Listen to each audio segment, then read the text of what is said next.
Hello, welcome back to my channel. Hope you're doing really well. This is my pregnancy diary from weeks 9 until 12. So, new symptoms. You can already tell I get quite out of breath for no real reason when I'm speaking, particularly to camera though. I don't feel like I do this to people. Anyway, first clip is going to be actually the end of week 9, which is talking about the booking in appointment. So if you've watched my video, which was weeks 6 to week 9, which I'll put up there in case you haven't seen it yet, this one runs sort of straight in past that video. At one stage I was going to try and film like the whole of the first trimester every week by week, but it was just getting far too long, so I've split it. So this one naturally follows on from the last. So yeah, the next clip's going to be that, and then the clip after that is going to be me back today talking about week 10, because I am now 10 weeks pregnant. So let's get on with the video. Subscribe if you want to. I'm already a mum of 1. Constantin, our son, is 3.5. We're just in the process of settling him into nursery. So yeah, oh, and I'm a designer. I'm a surface pattern designer. That's my job. And I also coach other designers. So if you're interested in any of that, or if you're interested in the pregnancy bits, then do subscribe and you can watch my videos. I'm also on Instagram. It's at Lizzie with an IE for Smug, which is my brand's name of my surface pattern design. So without further ado, let's get on with this video. Okay, sorry for the not very good lighting. But Dan's gotten home a little bit later than we were expecting, and I really want to speak to you and talk to you about week 9 and the Homerton. So I'm going to do it now, even though I've had to turn the light on, which is a lovely warm light when you're in here, but on camera looks quite weird and is reflecting in the artwork. So you don't come here for like top quality camera work, do you? So it's fine. I wanted to read to you quickly. When you start at the Homerton, you get this book. They post it to you, this little booklet. And I don't know if other hospitals have an ethos, but the fact that they even have an ethos in the first place, I thought was very promising. But listen to this, like this fits so well with what I want and how I think it should be. And when I read it, I was just like, yes, we're so right to change to the Homerton from UCH. Our philosophy is one which is based on respect for pregnancy as a state of health and childbirth as a normal, healthy, physiological process. Pregnancy and birthing are both important events and are significant in a woman's life and that of her family. The maternity care provided will respect the diversity of women's needs and the variety of personal and cultural values which women, families, and communities bring to these events. We aim for care to be continuous, personalised and non-authoritarian, and to be responsive to women's social and emotional needs. And they didn't just put that there to sound good. Like, you go there and that's what they're doing. That's what they're living out. I as I mentioned, I had to go to A&E, and my experience of A&E was that as well. So this is obviously specific to pregnant women, what I just read to you, but the whole ethos of the hospital just feels very, they care very much about the dignity of the patient and really good communication. I was really, really impressed. Anyway, so yeah, we went for our first appointment. It was very much like that. It was they're real people, the midwives, and they treat you like you're a real person. And I think for me, one of the things that was difficult about being pregnant last time, one of the things that's difficult in my life always, just on a regular basis, is I can't help but feel every now and again like one of those people who always has, like, they tell you, like, this is the way we do this. And I'm the person who always has to be like, that's fine, but actually I can't do it like that because of this. Is it okay if we do it differently? And that can be, with institutions, really exhausting. And here, they just, anything that came up like that, they were just like, okay, yeah, that's fine. We'll do it a different way. We can just do this, this and this, and that's no bother. We'll just do it like that for you. And I can't tell you how unusual that is. and what a breath of fresh air it was, and how lovely it was to be treated like that. And as I said in the last clip, not just to get that, not to just be treated like a human being in that completely humanist, holistic, kind, understanding, patient way. It's knowing that women from all different walks of life who are pregnant and dealing with pregnancy and maybe loss and all sorts of other things are being treated like that, from all different communities, all different, like, so yeah, it's pretty awesome. I was quite overwhelmed with how brilliant it was. So big props to the Homerton.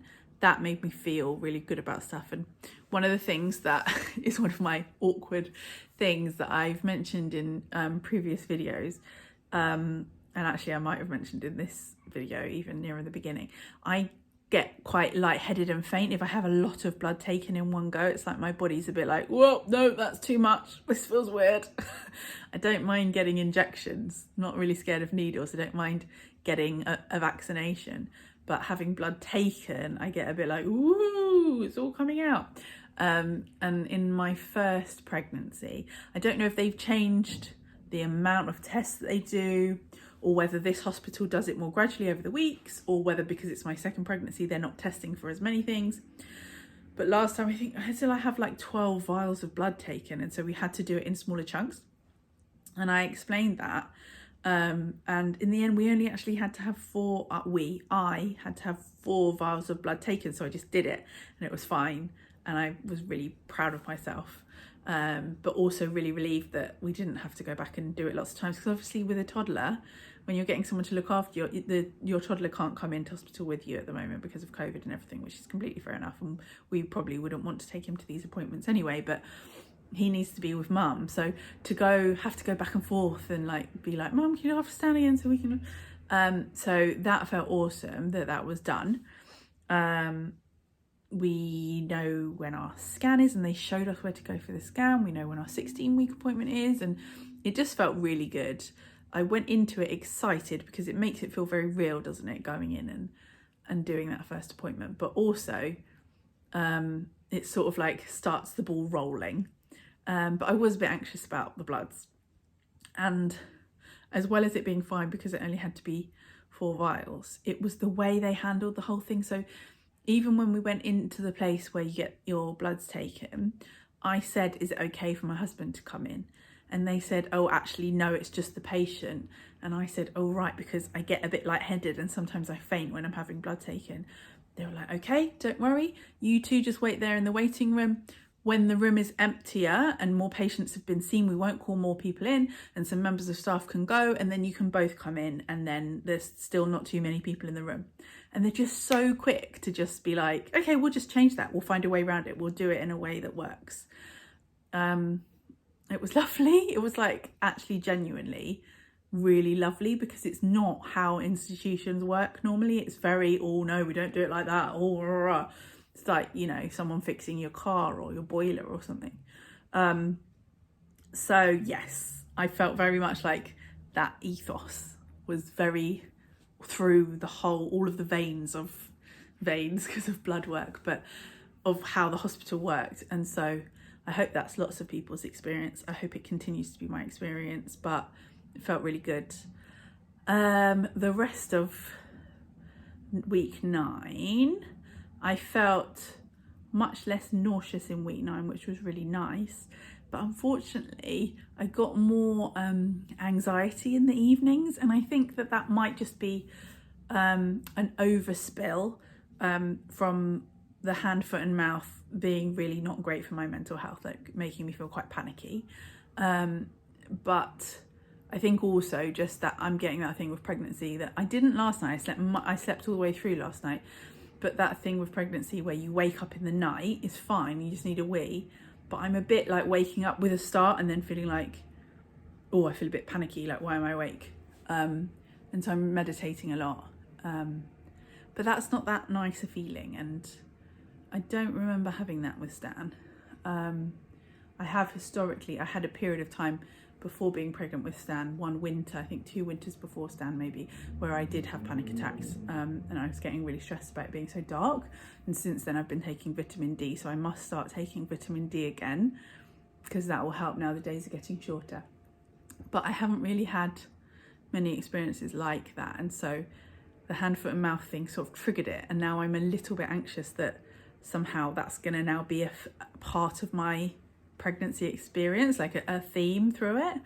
Hopefully it won't be. It's one of those things that my friend Kaz told me when I was pregnant last time, everything is a phase, and that was so helpful, because I think when you're pregnant you can't help but feel like anything that's at all tricky is going to be like that forever. It's going to be like that for the whole 9 months.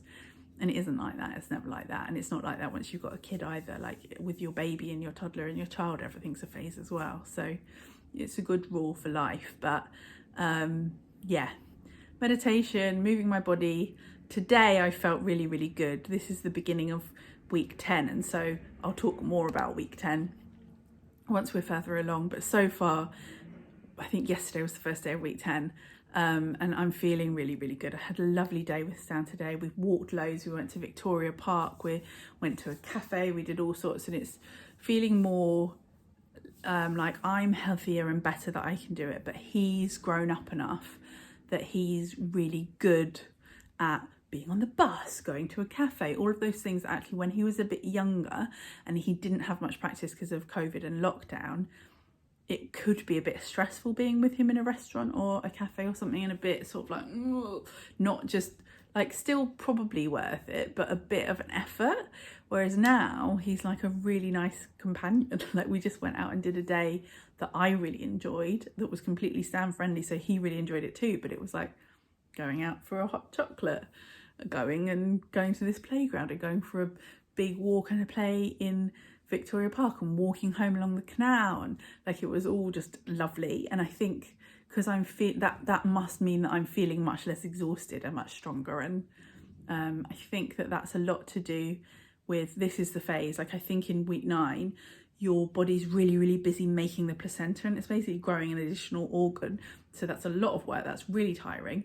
But also once that's done, it's not just better because it's done, the placenta then takes over quite a lot of the work that your body's doing in supporting the baby. So that's win-win. So hopefully this is the beginning of it feeling a lot less tiring, and having more energy and not feeling so nauseous.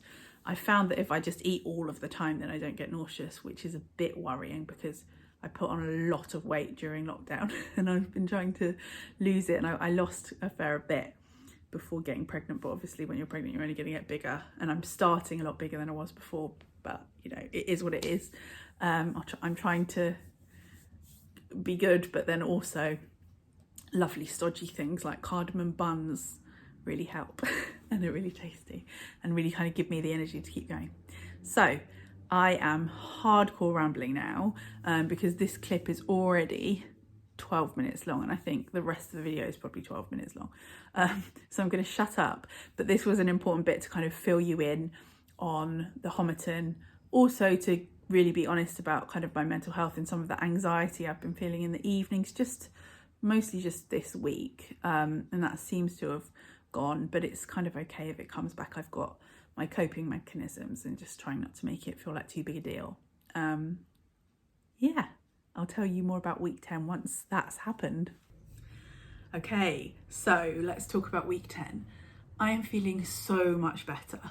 As I alluded to in the last video, I have been in the first part of my first trimester, or most of my first trimester, I've been feeling much more nauseous than I did with Stan, our son, and had more anxiety as well, like in the evenings. I think a lot of that was brought on from having hand, foot and mouth, and actually the anxiety was around that more so than the pregnancy, but it wasn't good for my mental health. And so it's been a harder first trimester, I would say, than I had last time.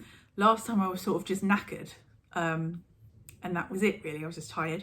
Also, obviously being pregnant for the second time is always going to be completely different, because you can't just, particularly if you work for yourself, like the first time round, if you're really tired, you can sort of make changes. You have more control over your time. If you've got a small person to take care of, particularly if you're trying to settle them into nursery, which is quite stressful anyway, you don't have that same time for yourself to just be like, I'm tired, I'm just gonna be tired and not put any pressure on myself. So maybe it's just harder second time around anyway. I am going to do a video. I've started having lots of ideas and making notes of the things that I'm doing that really help me, that are helping me get through any difficulties I have in the first trimester. So that's going to be a separate video where I'll go through all of the things that I'm doing that have really helped. But back to symptoms. Week 10, I'm feeling so much better. I'm not feeling nauseous at all at the moment, as long as sometimes I wake up in the morning and I'm not at all hungry, and so I'm playing with Stan and getting him ready for nursery and I sort of forget to eat, and then the nausea creeps up if I realise like, oh, it's 8:30 and I haven't had anything to eat. Then sometimes a bit like so I try not to do that, but honestly it's so different. There were whole days of just feeling nauseous and gross and not really wanting to do anything other than sit still, and it's quite rare that I've actually been able to do the just sitting still.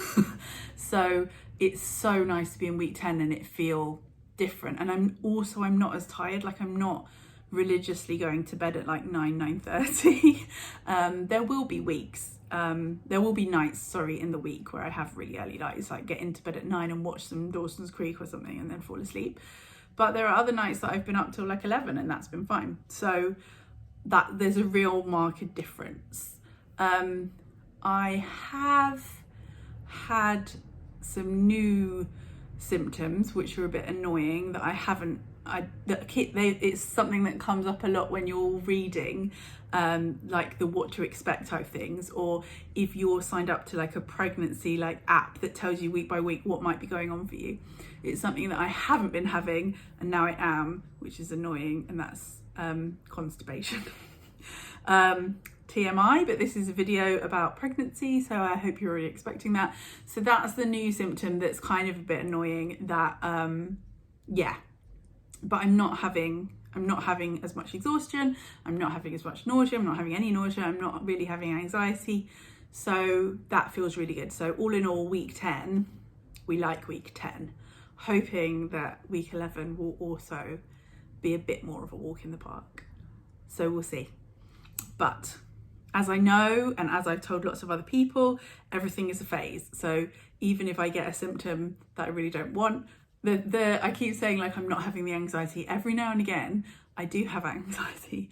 And I don't know if I mentioned this in the last video, and that is around in the second trimester with Stan. I had pregnancy rhinitis, which meant my nose was blocked the whole time and the back of my throat was all phlegmy. And I found it really hard to sleep, and in the evenings it stressed me out. And everybody sort of says once you're past the first trimester, the second trimester is so great, it's so much better. And because for me last time the first trimester was really pretty easy, the second I was just like, what? I thought the second trimester would be even better than this. And actually I got some symptoms that I personally found difficult to deal with. I think other people might not mind as much. Like, I've got really small nostrils and I don't like stuff where I feel bunged up. Stan and Dan have both had colds recently, so I've been having tons of fresh orange juice, and really trying to not get ill because I don't do well with a blocked nose. But anyway, I'm rambling now about the future. Week 10 has been a really good week and I'm really grateful for that. And I'm hoping that week 11 will be good and week 12 will be good. So let's see what happens next. I'm really excited for the scan. That's in a few weeks' time. That is what's going to make things feel really real and we can start telling more people. So yeah, I'm feeling good, and I will check in again next week. Hello! So let's talk about week 11. I am continuing to feel so much better, so I'm really grateful for that.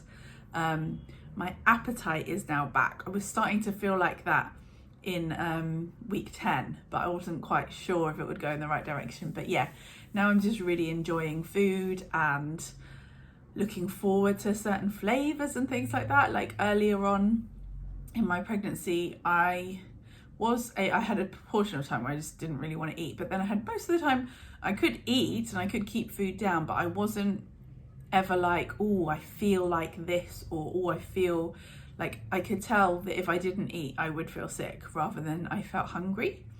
And then on top of that, I would never be like, oh, I really fancy this flavour. Whereas now I'll be like, oh, let's cook this for dinner. Oh, that would be yummy.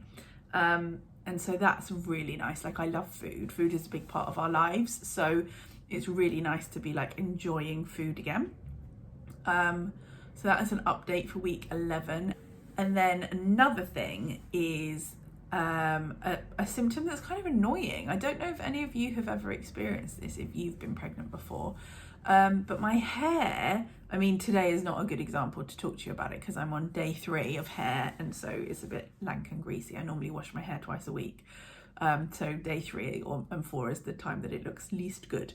But from having Stan, I had quite a lot of hair loss kind of around my crown and my hairline. It's much thinner. And it seemed like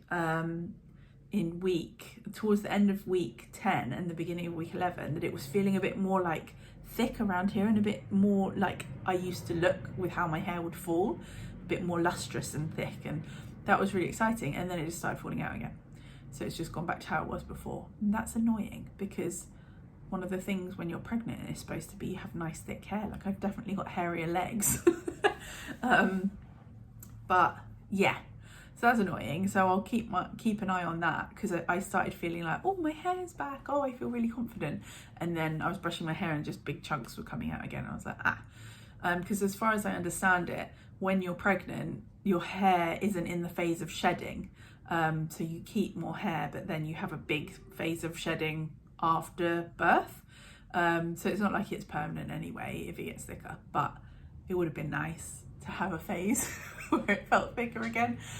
So we'll see if that does come. It was kind of just weird to have it for like 4 days and then it will go again. So Livy, that's week 11 really. Yeah, I'm feeling good. I don't think there's anything else to update you on.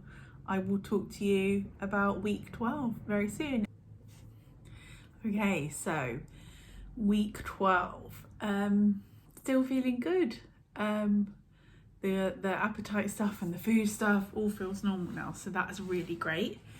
I can't have ice cream in the evenings because the dairy or anything like really heavy dairy wise, because that does like make my throat get a bit like sticky and phlegmy and gross. And because of me living in fear of pregnancy rhinitis, it freaks me out if it's like that. So I'm avoiding dairy in the evenings. Not completely, like we'll cook with dairy, but like really creamy stuff or specifically ice cream, I'm avoiding.